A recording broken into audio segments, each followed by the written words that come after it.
Over the years, I've accumulated so many things for the girls, from toys to books to just all type of things. So in today's video, I'm going to share what I really consider to be a must-have, because we all heard the phrase less is more, and now that I have so much stuff, like, I can definitely agree. If you are new here, my name is Shadamon. I'm a mom of a 5, 3, and 7-month-old, and I've been homeschooling pretty much from the jump. So my first must-have is a printer, and with the printer you can do a ton of things, from printing photos to curriculums to worksheets to color pages to stickers. Whatever you want to do, a printer is definitely needed. There are so many free resources out here, all type of things. So a printer is a must-have, especially if you have toddlers who wants to color something new every single day. This is your best friend. And of course, with a printer you need ink. So for ink, I use the HP Instant Ink subscription, and I can do another video on that if y'all need it. But basically, it's a monthly subscription where HP sends you ink before you need it, so they're able to monitor your ink levels and things like that, and they send it weeks in advance. They also have a paper subscription as well that you can use, but again, more of that in another video if y'all want to know more about that. So my next necessity would definitely be a laptop or some type of computer, desktop, whatever the case may be,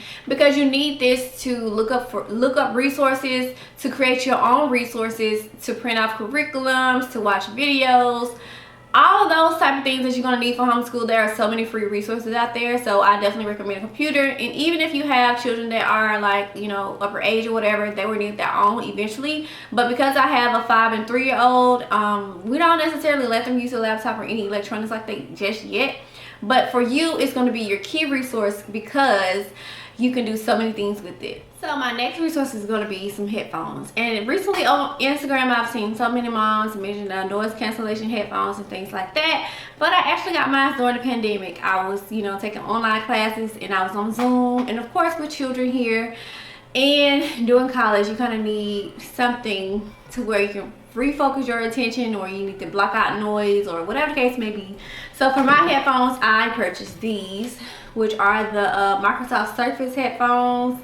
And these are a little pricey, but I definitely recommend them, because you can start and stop videos by tapping the side. You can increase the noise cancellation, or you can allow the ambient noise to be louder so you can know what's going on.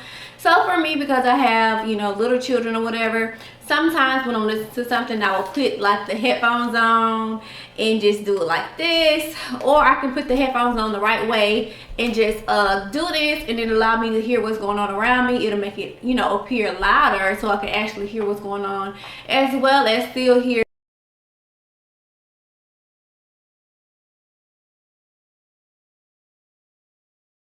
Another necessity for me in the beginning was this laminator. So I just purchased the cheapest laminator on Amazon. It's the Scotch brand, and of course with the laminator you need to laminate sheets, but this is for, you know, preserving worksheets. So if you have something that you want to write on, or you have flashcards that you're making, or if you have you're making a busy binder, or like a morning activity where you use Velcro dots, like, a laminator will save and preserve so many things for you. You won't have to reprint it, you won't have to rebuy it. So that's the beauty of that. So if you have a little child, a toddler, elementary, I would recommend a laminator, because it would just save you so much time. Next on my list would be one of my personal favorites, and this is my magnetic dry erase board. It's double-sided, so I can put one thing on the side for Eliana and one thing on the side for Keziah. And we also use magnetic letters and numbers, colors, whatever kind of magnets that we're, you know, have here, or whatever lesson we're covering. It makes it easier, it makes it more engaging, and it makes it more fun, especially if your child is not writing yet. So say for instance we wanted to spell out is, instead of writing it, you can have them put the letters there, you can write it, or just have something where they can touch. And I don't hang this one up because I want it to be in my lap, or I want it to be where, you know, I can easily flip back and forth if we're doing something in the area where both of them are. So any type of lap board, because the girls have some that I showed in my other video. They have their own individual boards, and they also have numerous other dry erase boards, y'all. And I also have easels for them, and I have a huge dry erase board that goes on the wall. So long story short, get you some type of whiteboard, because they are definitely a necessity. My next necessity is something that I think most people have anyway, but I'm going to say posters, educational posters. And these are perfect for like toddlers when they're just learning to learn something. They want to walk up to the wall and point to the different things. And also once they get a little older, if they want to see diagrams or things how they're made. So I have 2 different sets of learning posters, and it varies based on the understanding and the grade level of the child. But I would highly suggest getting you a set of posters, because putting it in your environment, you don't necessarily have to guide your child and say we're going to go over this and that. Sometimes when a child is interested in something, they let you know by going up to it and asking you questions on what that is. Or you can put it in your morning routine where you go over the letters, the numbers, shapes, colors, and that'd be like a 5-minute thing. But I guess the overall gist of it is hanging up things where your child is able to see what you want them to do instead of you telling them. Yeah, posters, I have all kind, as I mentioned, from shapes to colors to money. Like, this is a new set. This set right here is what I actually love though, so I'll definitely link this one, and we had it for like 2 years. But I had them up on my wall, but I took them down because I kind of like to have it and use it for different things. So yeah, whether you want to put them up or you wanted to have them just to have a big visual, something colorful, something engaging where they can match certain things, definitely suggest some posters. Posters make it easy for you to know what you should teach your child at that age. So some posters, the weather, the alphabet, and what is this one? Oh, classroom rules. It does have tape on it because they were on the wall, but I just wanted to show y'all that. It makes it easier because sometimes we try to come up with things from scratch and we don't necessarily have to do that. It's like a blueprint already laid out for us, especially for the early years, because they're just pretty much getting a foundation. You're building a foundation. You want learning to be, you know, fun and engaging and exciting, not sitting down, be quiet. So my next must-haves are art supplies, and that varies from paint, from glue, markers, crayons, scissors, construction paper.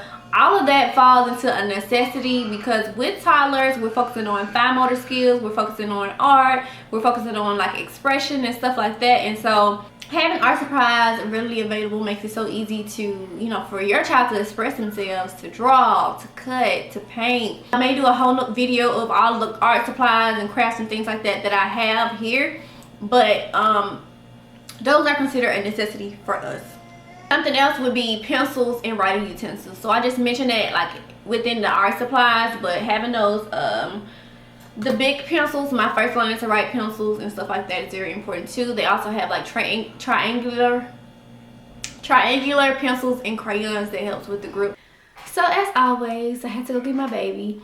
But the last thing I would say is to have some type of organizers. So whether that's binders for your papers, or you have the rolling carts for your storing like art supplies, or I don't know, you know, you just have to get organized. And that's something I had to learn the hard way, is to organize in advance, because if you accumulate a lot of things like I did over the years and then try to get organized, it's a long process.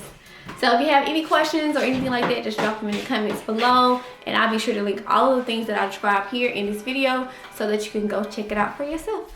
The reality of it all is that you will need quite a few things, but I think we've covered the main thing. So that pretty much completes my list of must-haves. Of course, we have some other essentials that's essential for us, but I think overall across the board, if you're just getting started, those things would be a good place to start, especially if you have toddlers or, you know, children age 5 and under. Of course, I think the list will change over time, but if you like this video and you want to see more of our essentials, comment below, and don't forget to subscribe to my channel if you aren't subscribed already.